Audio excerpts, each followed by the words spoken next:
Lily Cunningham stepped off the stagecoach and took her first look around the tiny town of Ironbark. The year 1885 didn't do much for the place. That was for certain. Lily couldn't even really call it a town. It was nothing more than a collection of ramshackle buildings lost on the vast frontier.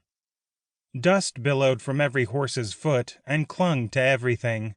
It gave the whole place a dingy gray appearance.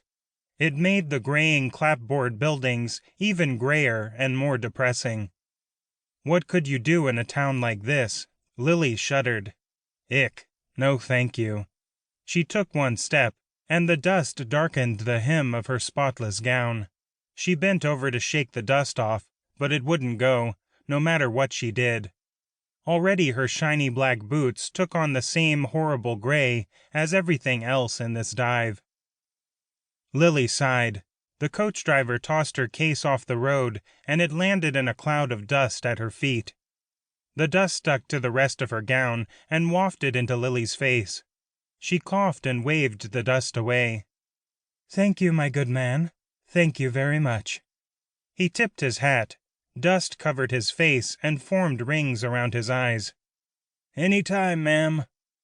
He climbed into the driver's seat and took the reins. In a second, an enormous whirlwind of dust hid the coach and stung Lily's eyes. By the time it cleared, no one would ever have guessed her outfit used to be white. She tried to pat the dust off, and it darkened her gloves, too. Oh well, the sooner she left this town, the better. She turned to the wooden sidewalk leading to the hotel when she noticed a man standing behind her. He watched her wrestle with the dust, and a slight smile played on his lips under his curled mustaches.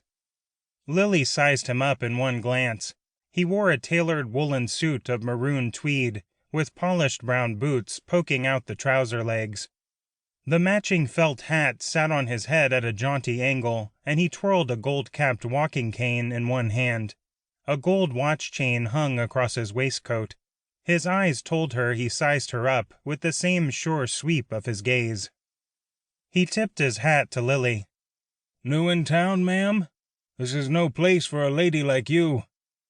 Lily pursed her lips and gathered her skirts in both hands. "I'll be the one to decide if it is or it isn't." His eyes widened. "A touch of spunk, have you? Well, so much the better. I'm Luther Campbell. Welcome to Ironbark." He held out his hand. He wore no gloves. Lily shook his hand. "I'm Lily Cunningham. Delighted to meet you." He squeezed her hand longer than he should have. "Allow me to escort you to the hotel, if I may. I can have a man bring your case along." She started down the sidewalk. "I'm sure the hotel has someone they can send for it." He waved his hand. "Not at all. I'm honored to do it." He snapped his fingers at a man walking by. The man wheeled a barrel on a barrow in the opposite direction and looked up in surprise at Luther's signal. Luther pointed to the case. "Kindly bring Miss Cunningham's case up to the hotel. Thank you." Luther turned away. He didn't wait to see if the man obeyed him. He smiled at Lily and inclined his head toward the hotel. "That's taken care of. Shall we proceed?" Lily watched the man stand his barrel on its end and take her case onto his barrow instead. He hurried ahead and put it inside the hotel's front door. Then he trotted back to his barrel and continued on his way. Luther chatted in Lily's ear. "You let me know if anything at the hotel doesn't suit your liking. I own the place, and if a lady like you can't get the service she expects, I'll know about it." Lily cast a sidelong glance at him.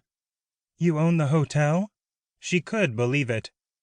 "That, and the saloon, and the livery stable, and the general store. I'm building another hotel and another feed store over there. I plan to expand the town." She surveyed the dusty streets. "It's a little small for all that, isn't it?" "It's small now, but when it starts to grow, I plan to be in first. Now is the time to build while land and supplies are cheap. Once I get the town bulk, everyone will have to come to me to buy supplies to build anything."